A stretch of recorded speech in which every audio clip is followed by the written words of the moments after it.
Bom, em primeiro lugar, né, já entrar agradecendo a Deus por essa oportunidade que nós estamos tendo, né, de participar em grupo desse estudo maravilhoso que é a Gênesis. Que Jesus nos ampara, nos clareia a mente, que nós possamos, Senhor, entender o estudo e colocar em prática na nossa vida, que cada dia mais a gente se empenhe mais, ficamos mais interessados em aprender para colocar.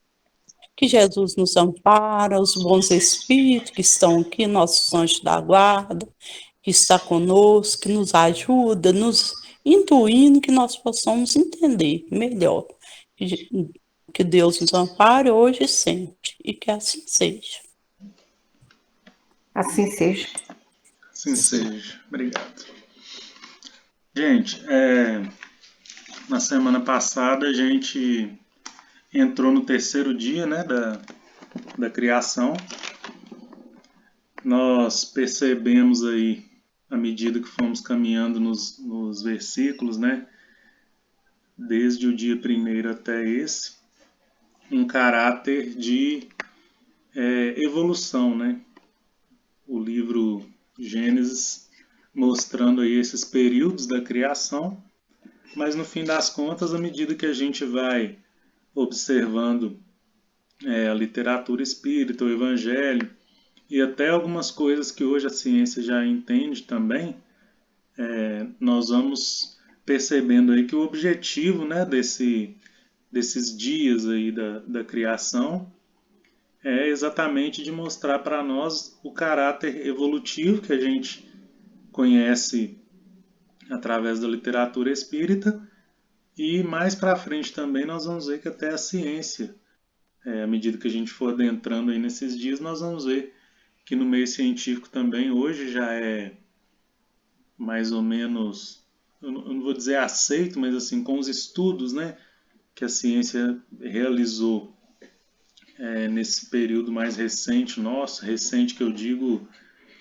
de uns 100 anos, 150 anos aí para trás, as descobertas, né, possibilitam a gente fazer uma analogia com o que está escrito no Gênesis, não ao pé da letra, igual a gente viu lá no início, que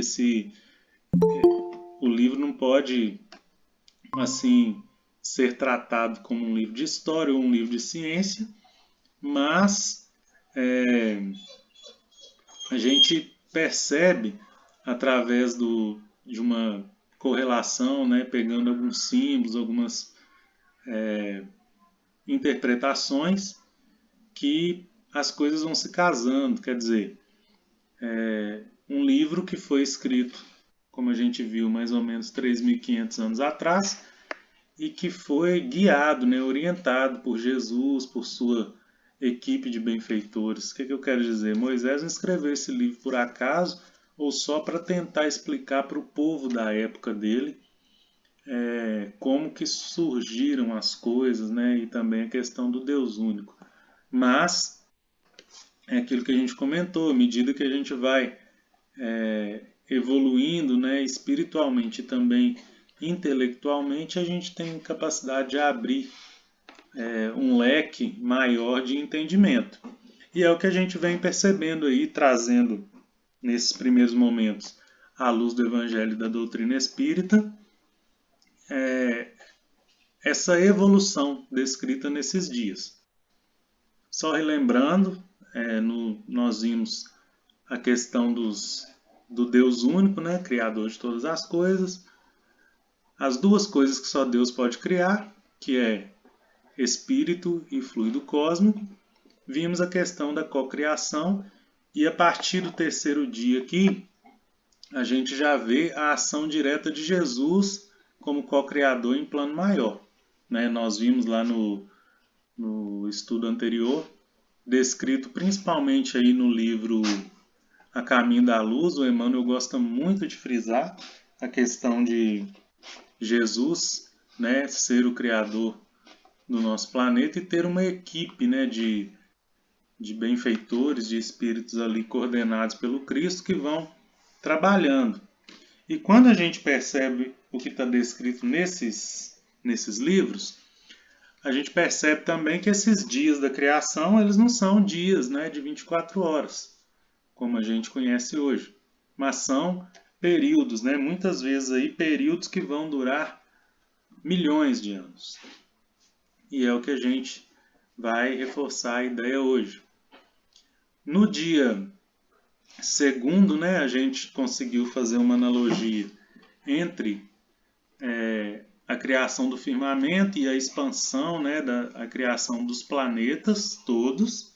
E nesse terceiro dia, que a gente começou na semana passada, aí sim, de fato, a criação do nosso planeta Terra, com a criação de solo, né, e dos mares, né, que aí falava da água propriamente dita, a água que nós conhecemos, não mais a água fluido cósmico.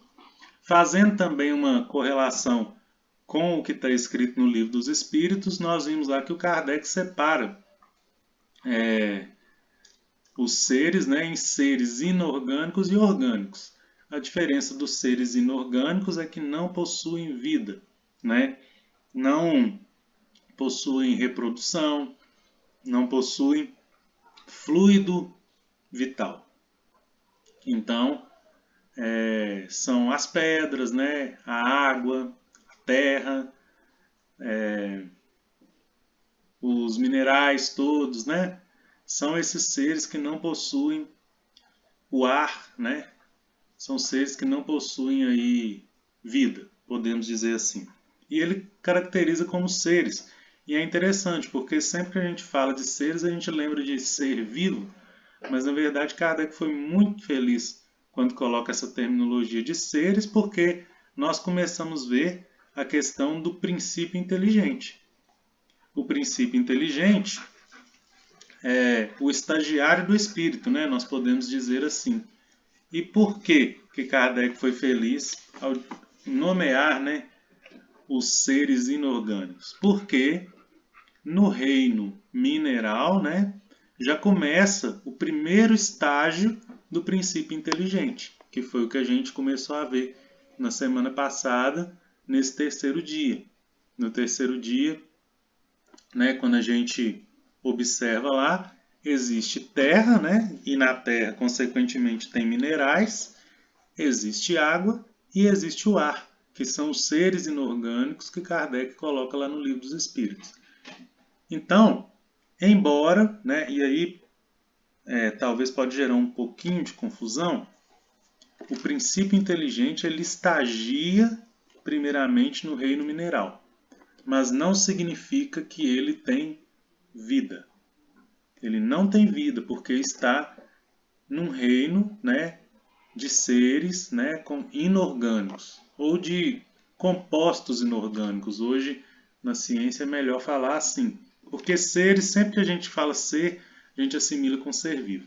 Mas o mineral, né, vamos lembrar lá da pedra, ela não tem vida, não reproduz, não tem células trabalhando, é quase que é material, né, podemos dizer assim. É material, porém ali já está habitando o princípio inteligente que um dia vai ser espírito como Cristo, né? Lembrando aquela frase maravilhosa no livro Evolução em Dois Mundos, que do átomo ao arcanjo é a mesma lei de criação e de atração.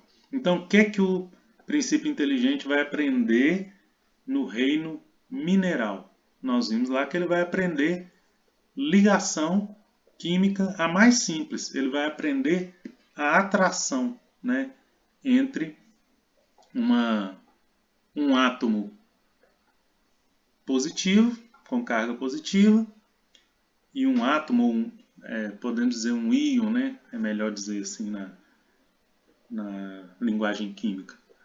Um íon que pode ter carga positiva ou negativa, e uma parte positiva e outra negativa se aproximando através de interação, atraindo-se. Então, o princípio inteligente está começando ali a unir da maneira mais simples possível para depois tornar um ser, né, para depois habitar num ser muito mais complexo, que é, no nosso planeta Terra, os seres humanos, né? O Homo sapiens, que foi a espécie escolhida para habitar espíritos. Então, só relembrando, o princípio inteligente começa no reino mineral, depois milhões de anos evolui, vai para um outro organismo mais complexo, que é o reino vegetal, né, os organismos do reino vegetal, que são as plantas, né, de forma geral. Aí já tem o quê? Vida. E aí o princípio inteligente foi, né, da pedra para um ser muito mais complexo, mas ainda não é espírito. Depois vai para o reino animal, habita várias espécies de animais, dependendo ali da sua necessidade evolutiva, mas ainda não é espírito. Por quê? O espírito é o princípio inteligente, né, que tem o quê? Razão desenvolvida, raciocínio constante e capacidade de livre-arbítrio. Tomar decisões, de ser co-criador com Deus. Aí, esse princípio inteligente com essas características passa a ser chamado de espírito e habitar seres humanos. Quando a gente fala, né, que a ciência está caminha junto, não tem como. Quando a gente pega, né, a espécie que evoluiu para ser humano, é, é uma é lá do macaco, né? O macaco teve várias ramificações de espécie e uma delas, né, seguiu um caminho diferente das outras e passou por processo de evolução até se tornar o ser humano, o Homo sapiens, que existe mais ou menos há 200 mil anos só na Terra. Só, né? Porque quando a gente pega o início da criação do nosso planeta, são 4,5 bilhões, 4,5, 4,6 bilhões de anos. E o homem só existe, o Homo sapiens, né, que habita espíritos, há 200 mil anos. Né? Então, quando a gente pega isso numa escala, né, da criação do planeta e da existência do ser humano, a gente vê que ainda tem pouco tempo que o ser humano, o Homo sapiens, está habitando o nosso planeta. Né? Se a gente for considerar 1000 com bilhões, né, vai dar casa aí, vai dar o quê? Umas 8, 9 vezes mais, né? Não, 8 não. Umas 100 mil, 1 milhão de vezes mais tempo de, do homem, do planeta existir em relação ao homem. Ô, Mas o que eu Tiago, quero... Diga. só uma dúvida aqui, só para me fechar aqui, que eu estou fazendo as anotações aqui. Então, vai assim, porque lá no estudo do livro dos Espíritos, aí estava assim, que o espírito dorme no mineral, sonha no vegetal e acorda no animal. Vamos colocar assim, então, o princípio inteligente dorme no mineral, sonha no vegetal, acorda no animal e aí vamos acrescentar uma aqui, então, e seria se torna espírito nominal? Isso. É isso? Desperta, né, no nominal, podemos dizer também.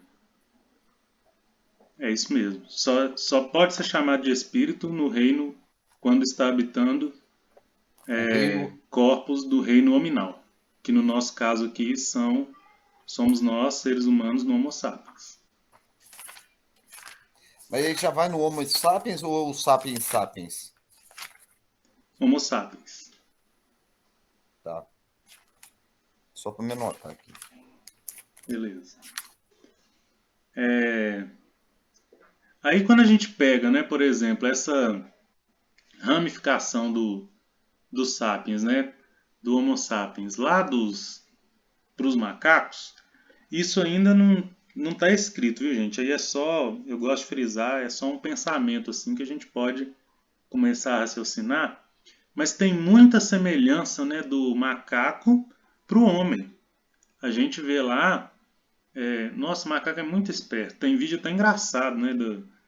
Eu vi um esses dias a menina tava de férias aí, ela foi para um passeio lá, tipo um safari, entrou para a selva lá e tinha um macaco, e o macaco roubou a bolsa dela, o passaporte dela estava dentro da bolsa, e o macaco subiu assim numa árvore gigante e não tinha como pegar.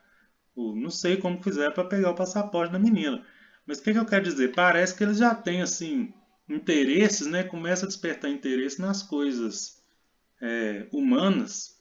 Fora isso, o instinto deles, né, de cuidar da prole, o jeito de carregar o filhotinho, alguns trejeitos, algumas coisas que eles fazem, lembram muito a gente. Aí que eu falo, não está escrito em lugar nenhum, mas trazendo para esse lado da evolução do princípio inteligente, eu penso assim que um dos últimos corpos de animais que o princípio inteligente habitou foi o do macaco. E dizem, né, e aí já tem, né, estudiosos que acreditam nisso, que os animais domésticos também, os que estão mais próximos de nós, eles já estão ali para começar a aprender a vivência doméstica, a vivência em família, aprender valores, aprender coisas, porque estão nas últimas passagens. Agora, qual o tempo que é essa última passagem do princípio inteligente para virar ser humano? Não tem como, a gente não consegue ainda definir, né? Mas já são os últimos estágios. Tanto que lá, quando a gente vê a criação dos animais, também tem uma sequência nisso. Bom, isso tudo é para a gente contextualizar, né, e ver que tem esse caminho aí da ciência junto com o que a gente vê no Espiritismo e no Gênesis, né? No livro Evolução em Dois Mundos, o próprio nome do livro é esse porque André Luiz traz uma novidade que a ciência ainda não tem noção. A evolução do princípio inteligente, ele fala isso lá várias vezes, ela ocorre tanto aqui no nosso planeta, quanto no plano espiritual, né? No plano extrafísico, que a gente pode chamar assim. O que isso explica? Tem partes, né, da evolução dos seres até o ser humano que a ciência simplesmente ainda não consegue explicar. Parece que deu um buraco no tempo assim e aconteceu uma evolução seguinte, sem um passo a passo. E isso é explicado pelo que André Luiz comenta, que é o quê? A evolução que acontece no plano espiritual. A gente não consegue descrevê-lo, né? E certamente a gente vai conseguir um dia à medida que a ciência evoluir. Mas já tem muita coisa que vai casando. E até esses buracos que a ciência não explica, o, o Espiritismo, né, explica através desse livro. Só para vocês terem uma ideia, eu não quis trazer aqui no estudo passado, não. Mas me chamou muito a atenção um conceito que o André Luiz traz. Eu vou precisar fazer uma consulta rápida aqui para ver o ano que o livro Evolução em Dois Mundos foi escrito. Enquanto isso, se alguém quiser comentar alguma coisa aí, viu, gente? Deixa eu só... Só para vocês verem que coisa interessante.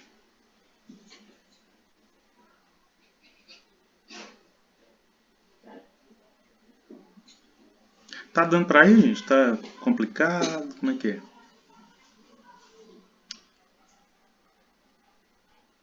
Olha só, o Evolução em Dois Mundos foi escrito em 1958. Aí eu estava lendo aquela parte lá que eu li para vocês e que eu mandei também na semana passada, falando sobre o início, né, da nebulosa terrestre, explicando lá esse terceiro dia, a gente fez a simulação, e tem uma nota lá que eu não trouxe, mas que me chamou muita atenção. Eu não trouxe porque já estava meio denso, né, de informação na semana passada. mas hoje eu vou trazer, porque eu achei muito legal. O André Luiz coloca uma nota lá, assim, falando, né? Ele está explicando coisas lá e, em certo momento, ele fala do elétron. O elétron é uma das partes aí que forma o átomo, né? O átomo na química lá é formado de prótons, nêutrons e elétrons. E a gente achava, né, até um certo tempo atrás aí na química, que eram as três partes. Primeiro, assim, achava que o átomo era a menor coisa que existia no mundo. Isso desde lá da Grécia Antiga, os filósofos começaram a pensar assim, qual que é a coisa que a gente vai dividindo, dividindo, dividindo, dividindo e não tem jeito de dividir mais? A menor partícula, a menor coisa que existe. Deram o nome disso de átomo, que tem mais ou menos o significado mesmo de indivisível, porque não divide mais. A ciência foi evoluindo e viu que o átomo é composto por três coisas, que são essas que eu falei: elétron, próton e nêutron. Não preocupa não, viu, gente? Eu não estou querendo complicar, não. Eu só quero trazer uma coisa curiosa. O elétron, o átomo formado por essas três partículas: elétron, próton e nêutron. Lá no livro do Evolução em Dois Mundos, o André traz uma nota falando que lá no plano espiritual, o elétron também é divisível. Tem partículas que formam o elétron. Aí eu fiquei curioso porque na química é muito recente. Foi em 1958 ele falou isso. E assim, foi de 1960 para cá que começaram a surgir teorias falando da divisão aí. Do elétron nem fala muito, mas do nêutron e do próton fala. Do elétron até hoje não tem consenso. Mas eu quero trazer o quê? Lá, né, quando a gente fala que aqui é uma cópia imperfeita, gente, o André Luiz está trazendo uma informação que a gente ainda não tem, né, e que está começando a descobrir agora. 50, 60 anos depois, né? E o Chico, né, naquela simplicidade toda, escrevendo coisas desse nível, né, gente? Então não tem como. Só para falar aí dessa questão da mediunidade do Chico, que é fenomenal, né? Ele trazendo coisas que não tinha nem como ele ter ideia, porque não existia nem na ciência aqui, e o André Luiz trazendo coisas que a gente ainda não descobriu e que está começando a pensar nessa coisa agora.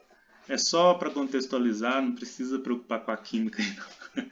Mas é assim, a ciência, né, ela vai evoluindo à medida que a gente vai tendo capacidade de absorver.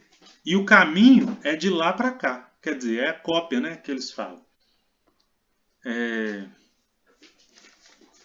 Isso a gente está vendo no Gênesis, a evolução. Na semana passada, né, voltando aqui agora para o nosso... Depois dessa contextualização que foi um pouco longa, mas a gente não tem pressa também.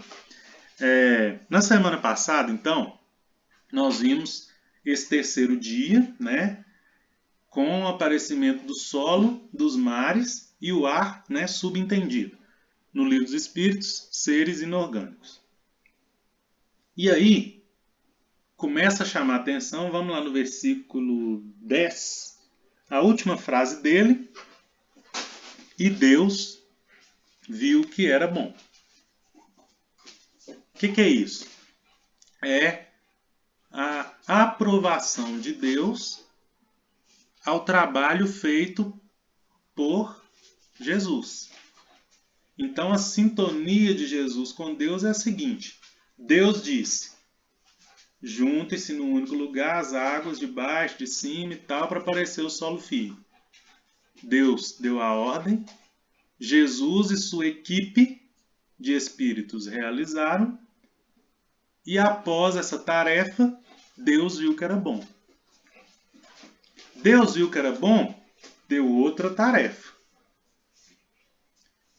que a terra faça brotar vegetais, que é o que nós vamos entrar daqui a pouquinho.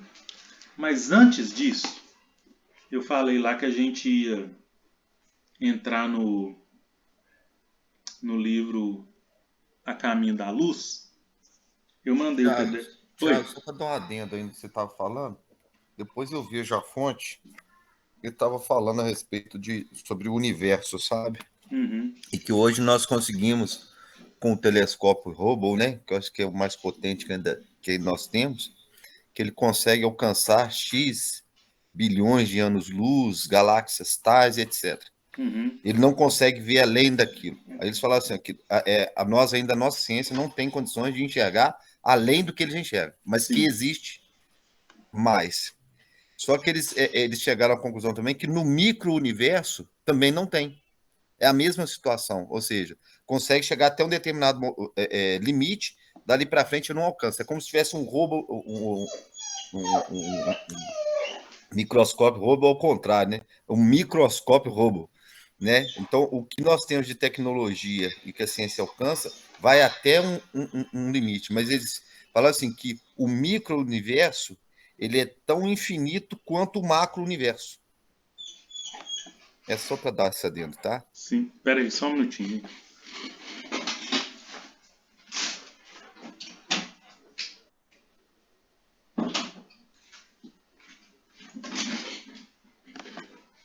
Meu princípio inteligente de estimação estava aqui comigo no quarto, queria sair chorando aqui. Ô Félix, é isso mesmo. Hoje tem uma coisa um tipo de fotografia, né, que eles falam microscopia eletrônica de varredura. A resolução assim que a gente consegue muito alta e ela meio que pega ali o movimento dos elétrons para gerar a imagem. E com certeza, né, vindo dessa teoria aí, como o André Luiz fala lá que no plano espiritual o elétron já é divisível, a gente não tem ainda noção assim de como, tem uma noção, mas não dá para cravar ainda. Com certeza tem coisa no micro-universo que a gente também não consegue ver. É a nossa limitação. E a gente vai evoluir. E assim, o mais legal é que quanto mais a ciência vai descobrindo, mais bonito fica as palavras da Escritura. Isso não é só no Gênesis, viu, gente? No Evangelho também, profetas. Se a gente for ver toda a Escritura, ela fala de uma trajetória evolutiva e justamente por a gente ainda ser muito ignorante, né, a gente prefere desmerecer as Escrituras do que assumir que ainda precisamos, né, aprender. Nós, assim, humanidade. Graças a Deus, no Espiritismo é abrindo esse leque, né? E a ciência faz parte do tripé, né? Com a filosofia e com a religião, para caminhar junto. E aí fica muito bonito.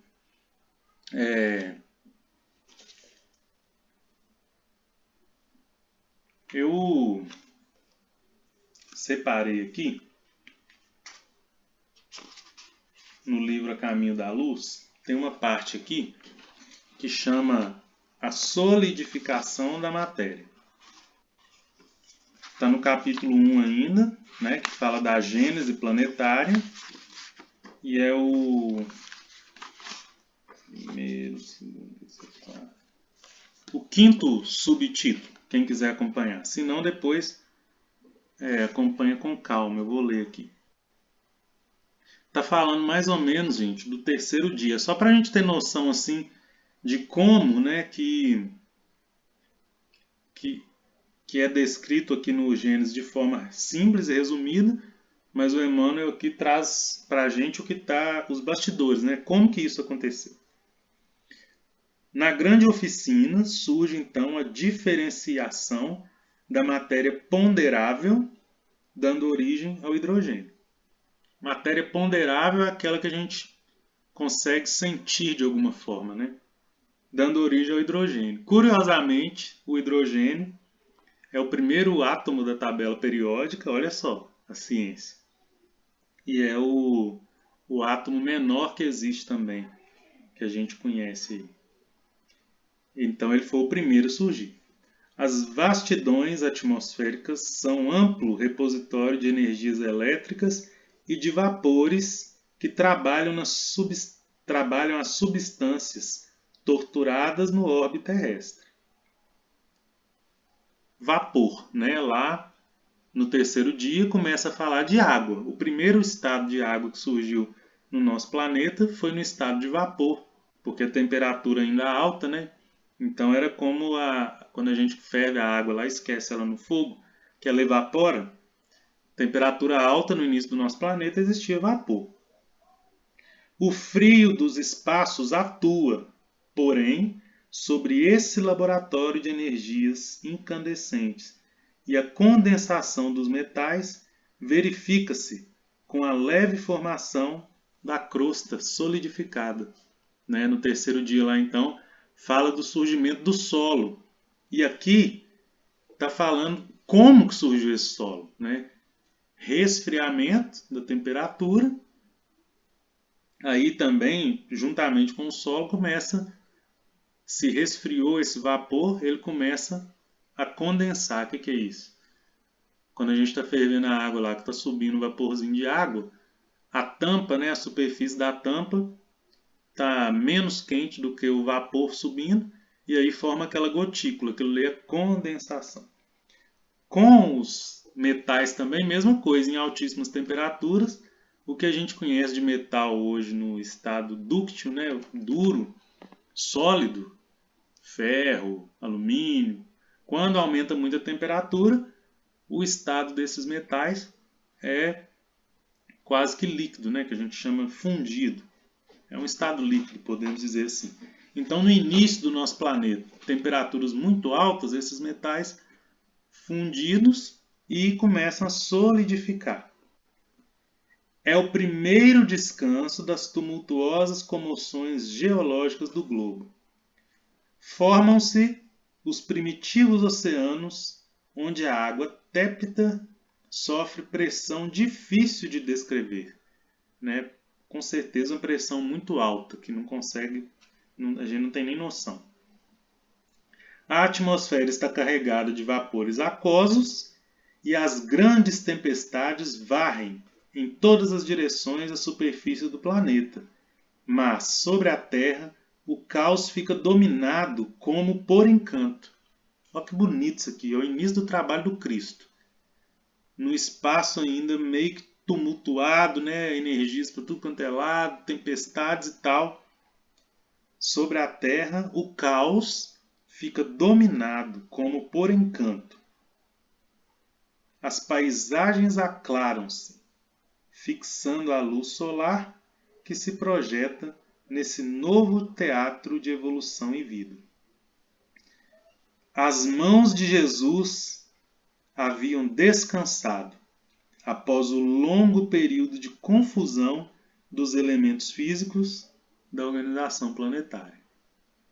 Aqui, gente, é a descrição do terceiro dia, assim, com detalhes, detalhes até difíceis da gente entender, palavras difíceis e tal, mas embora a gente precise preocupar com o significado, eu não quero também tornar uma coisa densa assim e cansativa.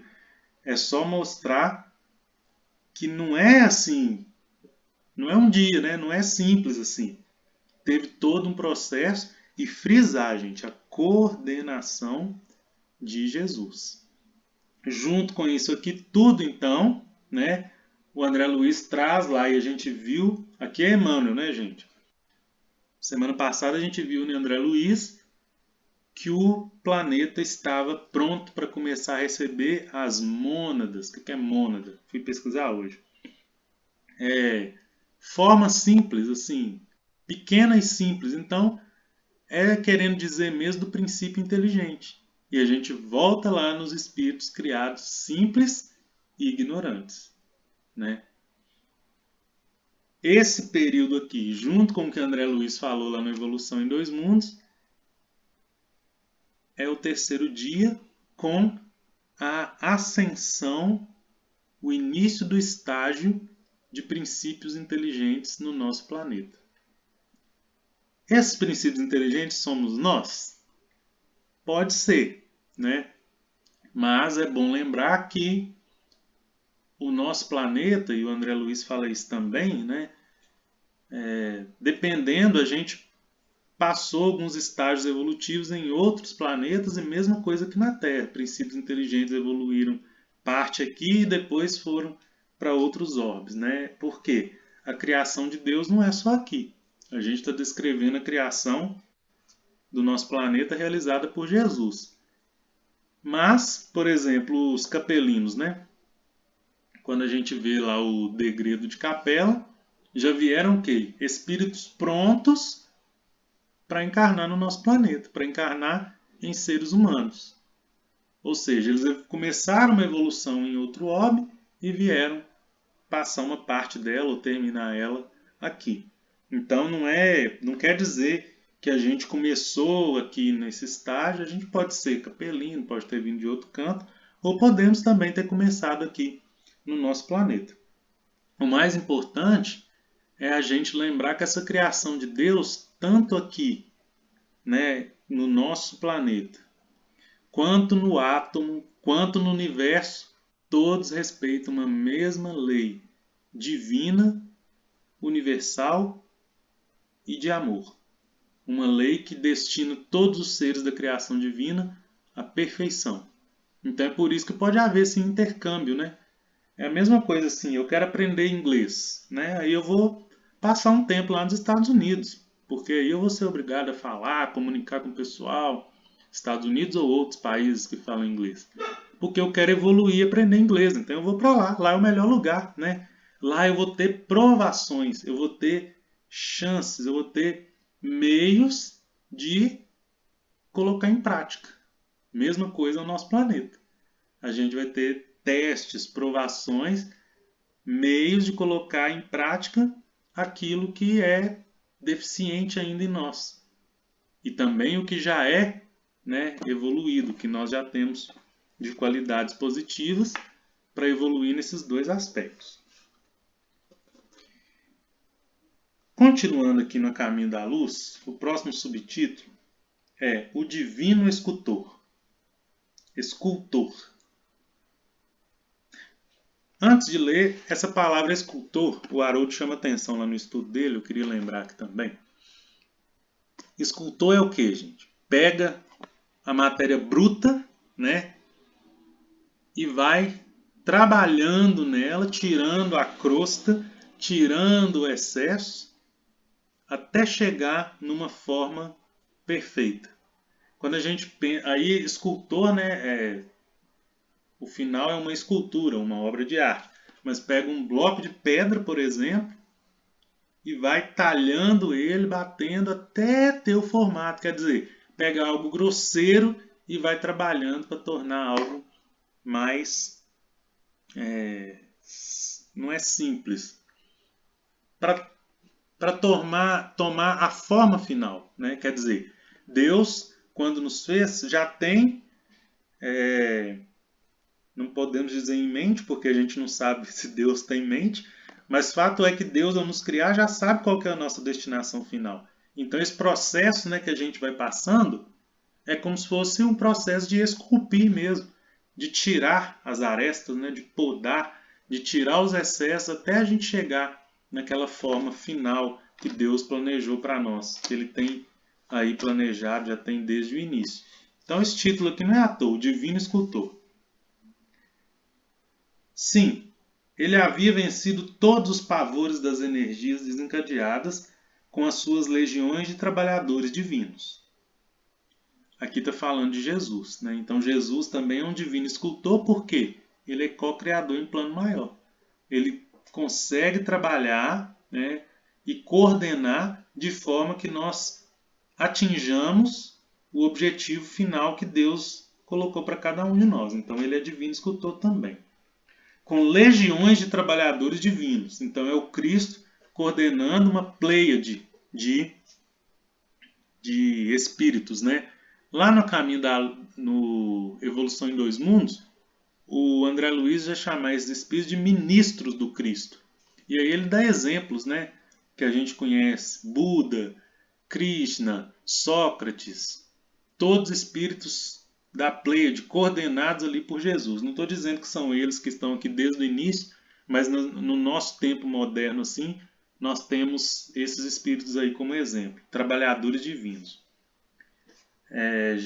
Ele havia vencido todos os pavores das energias desencadeadas. Com suas legiões de trabalhadores divinos, lançou o escopro da sua misericórdia sobre o bloco de matéria informe que a sabedoria do Pai deslocara do Sol para suas mãos augustas e compassivas. Olha que interessante.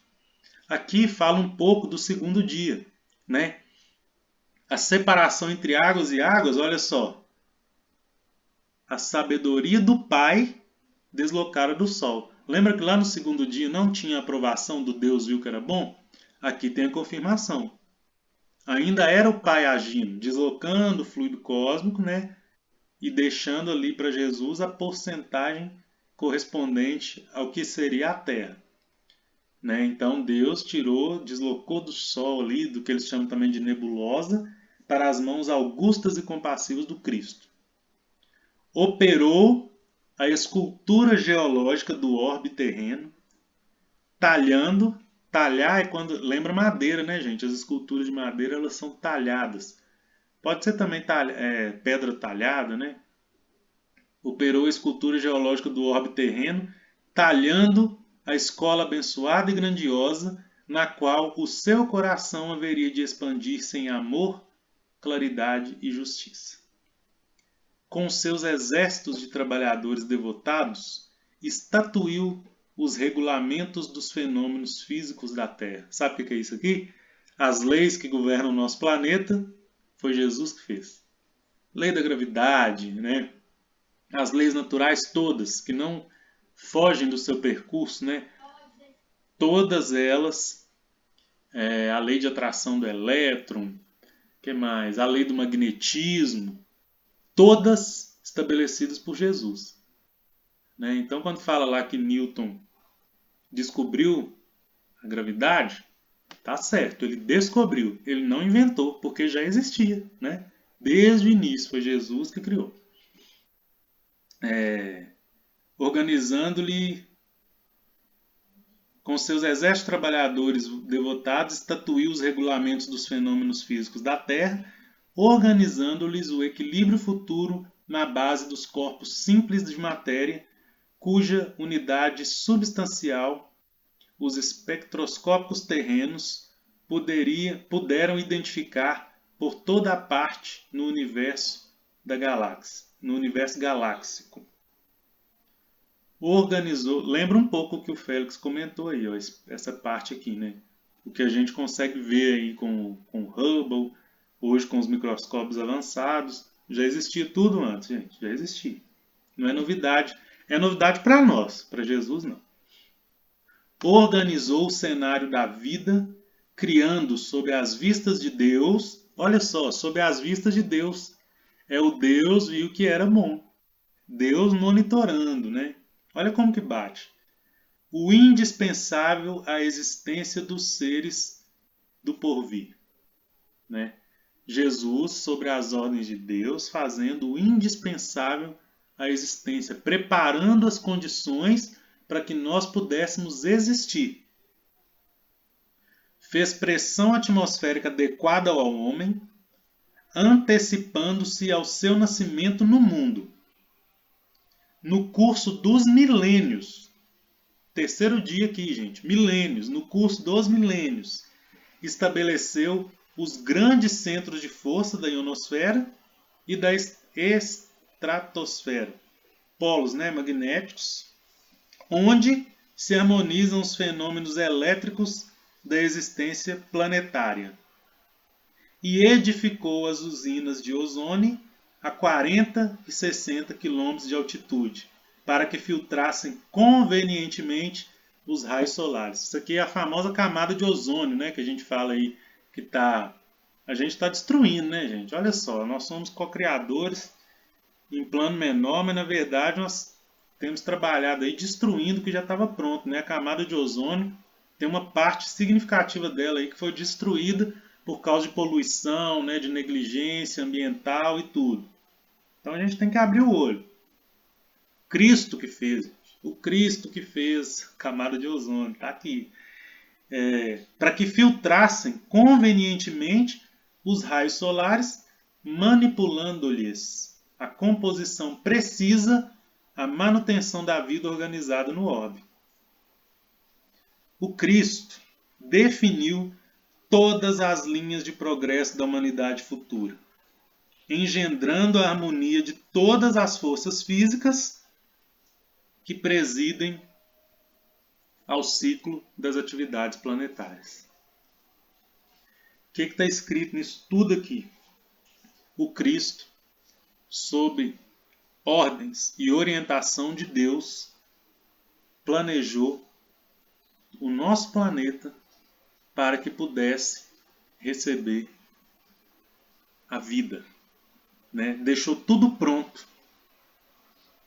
Quando a gente fala que Deus é Pai, sempre é porque Deus, né, aqui sob os trabalhos realizados pelo Cristo, proveu tudo que nós, proveu e ainda provê, tudo que nós precisamos para existir, Deus dá.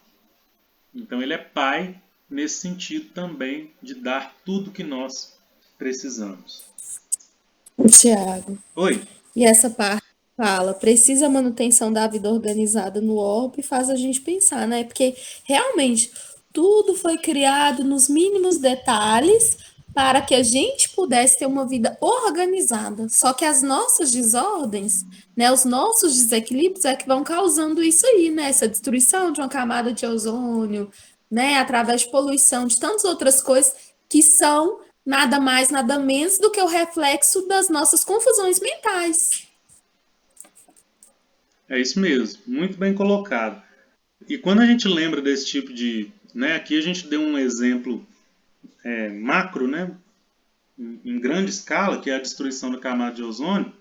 Quando a gente volta lá no livro dos Espíritos, no Evangelho segundo o Espiritismo, onde vai falar que a origem de todo mal vem do egoísmo, o que causou isso, gente? Sua voz sumiu. Ah, desculpa, eu estava com o microfone desligado. Eu disse o seguinte, que esse exemplo, esse comentário seu foi muito bacana, porque a gente está falando aqui de um exemplo macroscópico, né, a destruição da camada de ozônio. Talvez, se a gente tivesse um entendimento, se os cristãos, né, tivessem um entendimento, né, gente, se já existisse o livro Caminho da Luz para dizer assim, foi o Cristo que fez, né, talvez a consciência doeu um pouquinho. Mas tem tantas outras coisas que o Cristo instituiu, né, na passagem dele aqui, que a gente simplesmente ignora. Aqui a gente deu um exemplo macroscópico, né, um acontecimento em grande escala, que é a destruição da camada de ozônio, feita pelo Cristo, né? Mas, quando a gente pega coisas simples, né, o Cristo também veio para instituir a lei de amor, para instituir a verdade, para instituir o perdão, para instituir a misericórdia, para nos fazer ter um manual, né, para a gente evoluir espiritualmente. E assim como as coisas materiais, no caso a camada de ozônio, a gente simplesmente ignora, como a Débora disse aí, por negligência, por nossas atitudes mentais equivocadas, e tudo isso oriundo do egoísmo. Porque com a camada de ozônio também não foi diferente, né? Produção excessiva, gerou dinheiro, né? Viu que não... Tá, se a gente for pegar aí pelo princípio da ignorância, né? Que desde o princípio a gente não sabia que tinha camada de ozônio. Mas o fato é que já tem muito tempo que a gente sabe que existe, que a ciência evoluiu e nos permitiu descobrir isso, que ela existia, que grande parte dela foi comprometida, e nem assim a gente agiu rapidamente para parar de mandar, né, poluentes atmosféricos que causassem a degradação dela. Até hoje ainda a gente faz isso. E de pouco tempo para cá, né, década de 90 para cá, por exemplo, a gente vê lá nas geladeiras, né, nos aerossóis, nos frascos, né, que a gente vê lá livre de CFC, que é o clorofluorcarbono, que foi uma das substâncias responsáveis pela destruição da camada de ozônio. Então tem pouquíssimo tempo, mas que a gente descobriu mesmo que já estava comprometido, década de 60, 70, já tinha muito, tinha certeza disso e a gente não parou. Quer dizer, o interesse financeiro, a ganância, né, de continuar, fez que a gente desprezasse. E isso, gente, é muito complexo. Por quê? a gente está ferindo uma lei divina nesse exemplo, né, da camada de ozônio. O Cristo fez com todo cuidado. É uma lei divina. A gente feriu, nós, humanidade. Então, nós temos podemos dizer, um karma coletivo que a gente vai precisar restabelecer. Vai precisar trilhar o caminho certo, né? Por quê? A gente agiu contra uma lei divina. A gente destruiu algo relacionado com uma lei divina. Sempre que a gente foge, né? Que a gente vai para um percurso diferente do que aquele na lei divina, a gente tem consequências. E a gente já está vendo consequências, né? Destruímos a camada de ozônio. Beleza. O Sol também é lei divina, ele vai continuar. E ele não vai diminuir a intensidade dele porque a gente tirou a nossa proteção, não. Então a gente começa com o quê? Aquecimento global, aumento de câncer de pele, né? Tudo relacionado com uma coisa que a gente mesmo fez, a gente mesmo procurou. Isso no macro. E no micro? Quer dizer que quando a gente desvia de qualquer lei, né? Qual que é o objetivo hoje aqui da gente trazer esse texto, embora ele seja denso, né? E a gente pode ler depois com calma, viu, gente? Com o dicionário do lado, sabendo aí da referência, cada um lê de novo, mergulha nas entrelinhas assim, que talvez só escutando a gente não percebe a grandiosidade.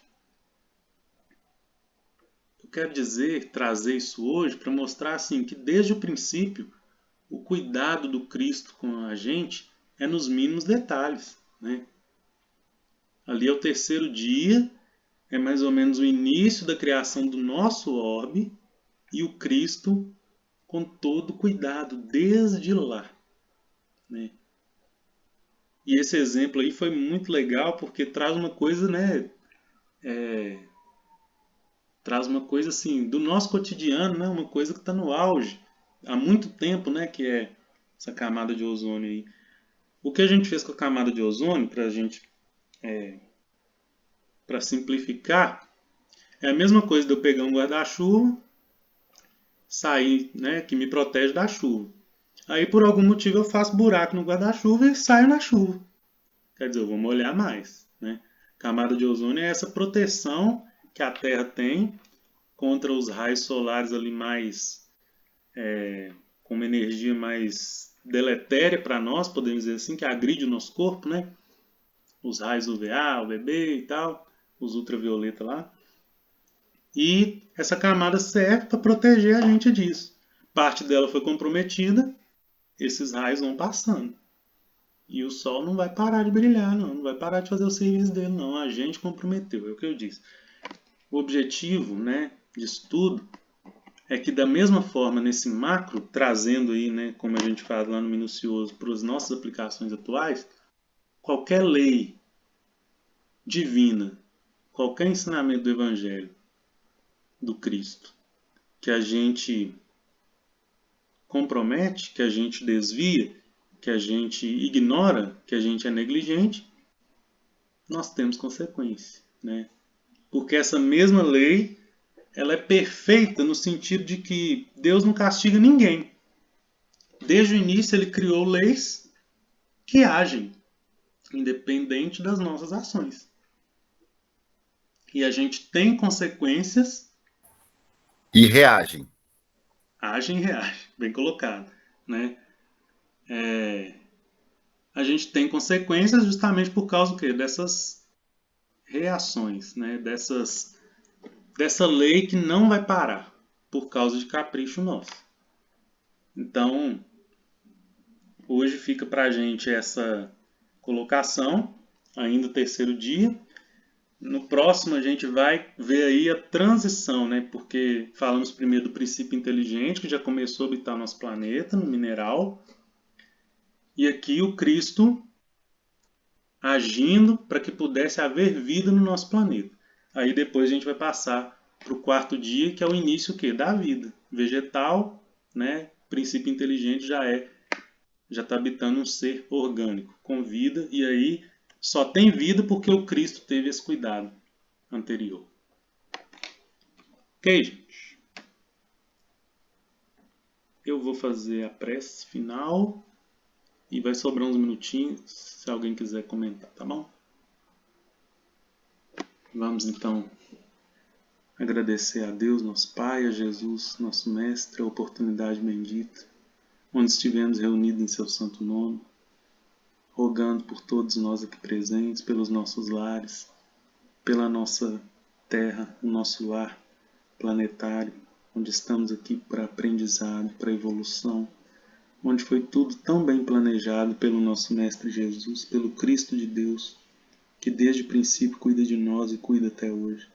Que nós possamos lembrar dessa bênção, dessa paz, desse compromisso que o Cristo tem conosco, de nos fazer evoluir, de prover para nós o melhor. E que da nossa parte haja reconhecimento, haja ressonância, haja sintonia com o nosso irmão maior, para que pouco a pouco possamos evoluir de forma positiva e chegar ao destino que Deus nosso Pai planejou e já sabe desde o início que nós temos que chegar.